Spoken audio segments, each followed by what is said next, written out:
ബംഗ്ലാദേശിന്റെ വാരാന്ത്യ വാർത്തകളിലേക്ക് സ്വാഗതം. വാർത്തകൾ വായിക്കുന്നത് ആൻ മരിയ ജെ. പ്രധാന വാർത്തകൾ. ജസ്റ്റിസ് JB കോശി കമ്മീഷൻ റിപ്പോർട്ടിൽ സർക്കാർ ആത്മാർത്ഥ സമീപനം സ്വീകരിക്കണമെന്ന് KCBC. സീറോ മലബാർ സഭയുടെ സിനഡ് സമ്മേളനം സഭാ ആസ്ഥാനത്ത് നടന്നു. പിറവം ഫൊറോന പള്ളിയിൽ ദമ്പതികളുടെ ജൂബിലി സംഗമം നടത്തി. കാപ്പിസെറ്റ് നിത്യസഹായമാതാ ദേവാലയത്തിന്റെ ശിലാസ്ഥാപനം മാർ ജോസഫ് പണ്ടാരശ്ശേരി നിർവഹിച്ചു. ഓസ്ട്രിയയിലെ ജ്ഞാനായ സമൂഹത്തിന് ഇടവക സംവിധാനം നിലവിൽ വന്നു. വാർത്തകൾ വിശദമായി.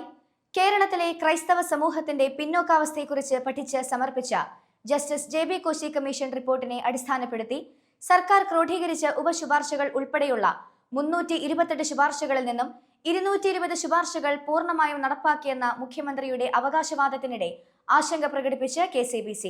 കമ്മീഷൻ റിപ്പോർട്ട് പുറത്തുവിടണമെന്നും കമ്മീഷൻ ശുപാർശകളിൽ മേലുള്ള നടപടികളിൽ ക്രൈസ്തവ വിഭാഗങ്ങളുടെ ഔദ്യോഗിക പ്രതിനിധികളുമായി ചർച്ച നടത്തി തീരുമാനമെടുക്കണമെന്നും ക്രൈസ്തവ സമൂഹം നിരന്തരം ആവശ്യപ്പെട്ടുകൊണ്ടിരിക്കുന്ന കാര്യമാണെന്നും ജാഗ്രതാ കമ്മീഷൻ പ്രസ്താവിച്ചു.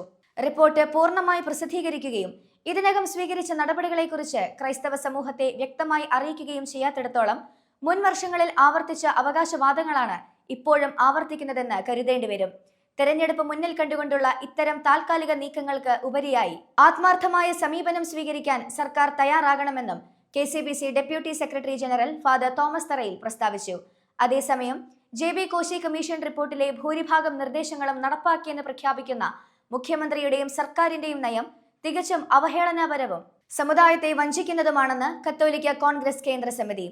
റിപ്പോർട്ടിലെ നിർദ്ദേശങ്ങൾ പ്രസിദ്ധീകരിക്കാൻ പോലും സർക്കാർ ഇതുവരെ തയ്യാറായിട്ടില്ല.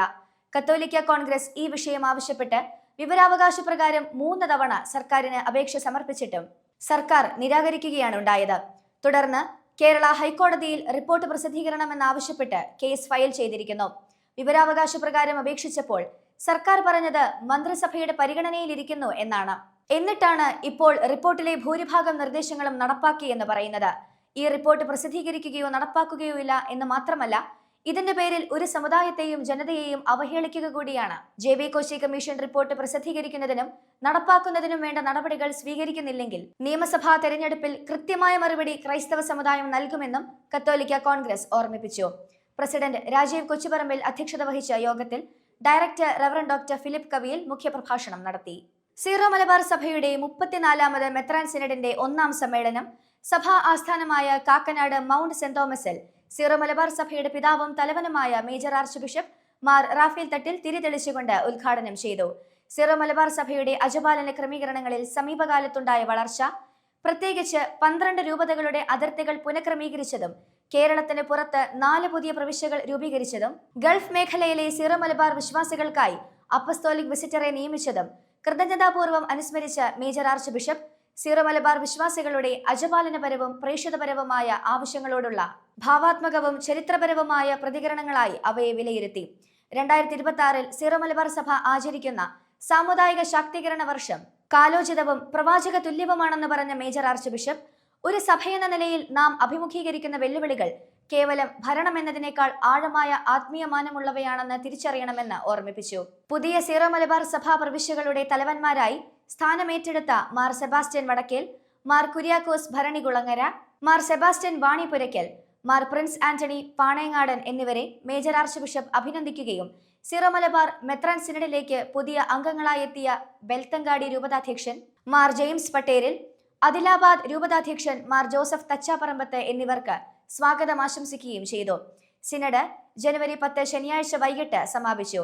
ഇന്ത്യക്കകത്തും വിദേശത്തുമുള്ള 53 മെത്രാന്മാരാണ് സിനഡിൽ പങ്കെടുത്തത്. കർത്താവ് യേശു മിശിഹായുടെ മനുഷ്യാവതാരത്തിന്റെ ജൂബിലി സമാപിക്കുന്നതിനോടനുബന്ധിച്ച് പിറവം ഇടവകയിലെ 2024, 25, 26 വർഷങ്ങളിൽ വിവാഹത്തിന്റെ 50 വർഷവും 25 വർഷവും പൂർത്തിയാക്കുന്ന ദമ്പതികളുടെ സംഗമം നടത്തി. അതിരൂപത സഹായമെത്രാൻ മാർ ജോസഫ് പണ്ടാരശ്ശേരിൽ വിശുദ്ധ ബലിയർപ്പിച്ച് പ്രാർത്ഥിക്കുകയും തുടർന്ന് പൊതുസമ്മേളനം ഉദ്ഘാടനം ചെയ്യുകയും ഇടവകയുടെ സ്നേഹാദരവ് സമ്മാനിക്കുകയും ചെയ്തു. സുവർണ ജൂബിലി ആഘോഷിക്കുന്ന 15 ദമ്പതികളും രജത ജൂബിലി ആഘോഷിക്കുന്ന 32 ദമ്പതികളും പങ്കെടുത്തു.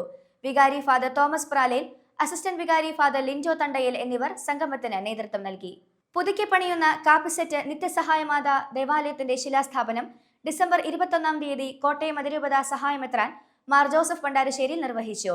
വികാരി ഫാദർ സ്റ്റീഫൻ മുടക്കോടിയിൽ, പെരിക്കല്ലൂർ ഫൊറോന വികാരി ഫാദർ ജോർജ് കപ്പുകാലായിൽ തുടങ്ങിയവർ സന്നിഹിതരായിരുന്നു. 5 പതിറ്റാണ്ടുകളുടെ പാരമ്പര്യമുള്ള ഓസ്ട്രിയയിലെ ക്നാനായ കത്തോലിക്ക സമൂഹത്തിന് 2025 ക്രിസ്മസ് ദിനത്തിൽ ലഭിച്ച പുതിയ ഇടവക സംവിധാനം ചരിത്ര പ്രാധാന്യമുള്ള ഒരു ക്രിസ്മസ് സമ്മാനമായി.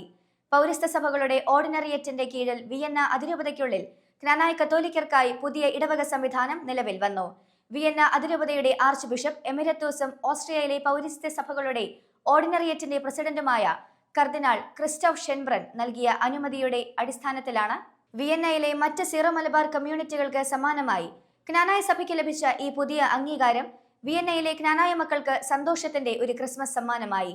ഡിസംബർ 25 നടന്ന ആഘോഷമായ ക്രിസ്മസ് ദിവ്യബലിയിൽ ഓസ്ട്രിയയിലെ പൗരസ്ത്യ സഭകളുടെ വികാരി ജനറൽ ബഹുമാനപ്പെട്ട യൂറി കൊളാസ പുതിയ ഇടവകയുടെ അംഗീകാരമായ ഔദ്യോഗിക decree Austrian Knanaya Catholic community president Rajesh കടവലിനും സെക്രട്ടറി ജോർജ് വടക്കഞ്ചേരിയിലിനും കൈമാറി. ഈ പുതിയ പാസ്റ്റൽ സംവിധാനത്തിന്റെ ആദ്യ ചാപ്ലിനായി ഫാദർ ജിജോ ഇലവുകുച്ചാലിൽ നിയമിതനായി. ഓസ്ട്രിയയിൽ, പ്രത്യേകിച്ച് വിയന്നയിലെ കത്തോലിക്ക സഭാ സമൂഹങ്ങളിൽ സജീവ സാന്നിധ്യമായിരുന്ന ക്നാനായ സമൂഹത്തിന്റെ വിശ്വാസനിഷ്ഠയ്ക്കും സദാ സാന്നിധ്യത്തിനും ലഭിച്ച അംഗീകാരമായിട്ടാണ് ഈ പ്രഖ്യാപനത്തെ കണക്കാക്കുന്നത്. ഈ പുതിയ അംഗീകാരം ഓസ്ട്രിയയിലെ ക്നാനായ കത്തോലിക്ക സമൂഹത്തിന്റെ ആത്മീയ ഉണർവിനും വളർച്ചയ്ക്കും ഊർജം നൽകുമെന്ന് ക്നാനായ സഭാ സമൂഹം അഭിപ്രായപ്പെട്ടു. Saint Ann's girls higher secondary school ധന്യന്മാർ മാത്യു മാക്കിയൽ മെമ്മോറിയൽ അഖില കേരള മെഗാ ക്വിസ് മത്സരം ഉത്തരോത്തരം സംഘടിപ്പിച്ചു. കേരളത്തിലെ വിവിധ സ്കൂളുകളിൽ നിന്നായി 44 ടീമുകൾ പങ്കെടുത്തു. ആവേശകരമായ ഫൈനൽ റൗണ്ടിൽ GMB HSS ആറ്റിങ്ങലിലെ Vaishnav Dev S Nair, Irfan Habib S എന്നിവർ 1ാം സ്ഥാനം നേടി. NSS HSS കിടങ്ങൂരിലെ സ്മൃതി S കുമാർ, അൻഷിഖ P അനീഷ് എന്നിവർ 2ാം സ്ഥാനവും MD HSSലെ നിബിൻ ഷറാഫ്, നികേത് മനോജ് 3ാം സ്ഥാനവും കരസ്ഥമാക്കി. സമാപന സമ്മേളനത്തിൽ ദീപിക MD ഫാദർ മൈക്കിൾ വെട്ടിക്കാട്ട് സമ്മാന വിതരണം നടത്തി. Father Ibrahim Parambettu, sister Mercylet SVM, sister Priya SJC, Deepika George എന്നിവർ പ്രസംഗിച്ചു. Saint Ann's HSS Kottayam school principal Joby Joseph quiz master ആയിരുന്നു. കോട്ടയം അതിരൂപത ചെറുപുഷ്പ മിഷൻ ലീഗിന്റെ ആഭിമുഖ്യത്തിൽ അതിരൂപതാതല സ്പോർട്സ് മത്സരങ്ങൾ athletics 2025 SH mount sacred heart public school ഗ്രൗണ്ടിൽ വെച്ച് നടത്തപ്പെട്ടു.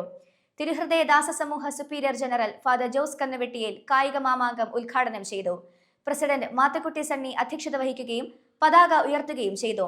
ഡയറക്ടർ ഫാദർ ജെഫിൻ ഒഴുങ്ങാലിൽ സ്വാഗതം ആശംസിക്കുകയും SH മൗണ്ട് പള്ളി വികാരിയും ശാഖാ ഡയറക്ടറുമായ ഫാദർ ജോസ് ചിറയിൽ പുത്തൻപുരയിൽ ആമുഖ സന്ദേശം നൽകുകയും ചെയ്തു. ഏറ്റവും കൂടുതൽ പോയിന്റുകൾ നേടി പിറവം ശാഖ 1ാം സ്ഥാനം കരസ്ഥമാക്കുകയും വെള്ളൂർ, മറ്റക്കര എന്നീ ശാഖകൾ 2ാം സ്ഥാനം കരസ്ഥമാക്കുകയും ചെയ്തു. ഏറ്റവും കൂടുതൽ പോയിന്റുകൾ നേടി പിറവം മേഖല 1ാം സ്ഥാനം കരസ്ഥമാക്കുകയും കടുത്തുരുത്തി മേഖല 2ാം സ്ഥാനം കരസ്ഥമാക്കുകയും ചെയ്തു. ദേശീയ president Suji Pullukattu, vice director sister Anu Orappankal, secretary Ibrahim Saji Pazhumalil എന്നിവർ സമ്മാന വിതരണം നിർവഹിച്ചു. Vice president Nesta Binoy, joint secretary Josini Johnson, regional organiser Melvin Mathew എന്നിവർ സന്നിഹിതരായിരുന്നു. ഓർഗനൈസർ ഷിജു മണ്ണുകുന്നയിൽ കൃതജ്ഞത അറിയിച്ചു. കോട്ടയം അതിരൂപതയുടെ സാമൂഹ്യ സേവന വിഭാഗമായ കോട്ടയം സോഷ്യൽ സർവീസ് സൊസൈറ്റിയുടെ നേതൃത്വത്തിൽ വിഭാവനം ചെയ്ത് നടപ്പിലാക്കുന്ന തയ്യൽ മിത്ര പദ്ധതിയുടെ ഭാഗമായി തയ്യൽ മെഷീൻ യൂണിറ്റുകൾ വിതരണം ചെയ്തു. തെള്ളകം ചൈതന്യയിൽ സംഘടിപ്പിച്ച ചടങ്ങിൽ തയ്യൽ മെഷീൻ യൂണിറ്റുകളുടെ വിതരണോദ്ഘാടനം കോട്ടയം അതിരൂപത സഹായമെത്രാൻ ഗീവർഗീസ് മാറപ്രേം നിർവഹിച്ചു. കോട്ടയം ജില്ലാ ജുവനൈൽ ജസ്റ്റിസ് ബോർഡ് മെമ്പറും കോട്ടയം സോഷ്യൽ സർവീസ് സൊസൈറ്റി ഡയറക്ടറുമായ ഫാദർ സുനിൽ പെരുമാനൂർ ചടങ്ങിൽ അധ്യക്ഷത വഹിച്ചു. KSSS assistant director father Jeffin Ozhungalil, ഗ്രാമതല സന്നദ്ധ പ്രവർത്തകർ, പദ്ധതി ഗുണഭോക്താക്കൾ എന്നിവർ ചടങ്ങിൽ സന്നിഹിതരായിരുന്നു. സ്വയം തൊഴിൽ സംരംഭങ്ങളിലൂടെ ഉപവരുമാന സാധ്യതകൾക്ക് വഴിയൊരുക്കുക എന്ന ലക്ഷ്യത്തോടെ നടപ്പിലാക്കുന്ന പദ്ധതിയുടെ ഭാഗമായി ഉഷ കമ്പനിയുടെ ബന്ധൻ കോമ്പോസിറ്റ് മോഡൽ തയ്യൽ മെഷീൻ യൂണിറ്റുകളാണ് വിതരണം ചെയ്തത്. ബിനാലെ വേദിയിൽ ക്രിസ്തുവിന്റെ അന്ത്യത്താഴ ചിത്രം വികലമാക്കിയതിൽ പ്രതിഷേധം ശക്തമാകുന്നതിനിടെ വിവാദ ചിത്രം നീക്കി. ബിനാലെ ഇടം വേദിയിൽ പ്രദർശിപ്പിച്ചിരുന്ന ടോം വട്ടക്കുഴിയുടെ ചിത്രമാണ് മാറ്റിയത്. ക്രൈസ്തവ സഭകളടക്കം ചിത്രം പ്രദർശിപ്പിച്ചതിൽ പ്രതിഷേധം അറിയിച്ചിരുന്നു. ക്യൂറേറ്ററുടെ തീരുമാനപ്രകാരമാണ് ചിത്രം പിൻവലിച്ചതെന്ന് ബിനാലെ അധികൃതർ വ്യക്തമാക്കി. പെയിന്റിംഗിൽ ക്രിസ്തുവിന്റെ അന്ത്യത്താഴ ചിത്രത്തെ വികലമാക്കി അവതരിപ്പിച്ചുവെന്നാരോപിച്ച് അടിയന്തര നടപടി ആവശ്യപ്പെട്ട് എറണാകുളം സ്വദേശി തോമസ് ജില്ലാ കളക്ടർക്ക് പരാതി നൽകിയിരുന്നു. KCBCയും സീറോ മലബാർ സഭയും കത്തോലിക്ക സംഘടനകളും ബിനാലയിലെ ക്രൈസ്തവ അവഹേളനത്തിൽ പരാതികൾ നൽകിയിരുന്നു. അപ്നാദേശിന്റെ വാരാന്ത്യ വാർത്തകൾ അടുത്തയാഴ്ച ഇതേ ദിവസം ഇതേ സമയം. നന്ദി, നമസ്കാരം.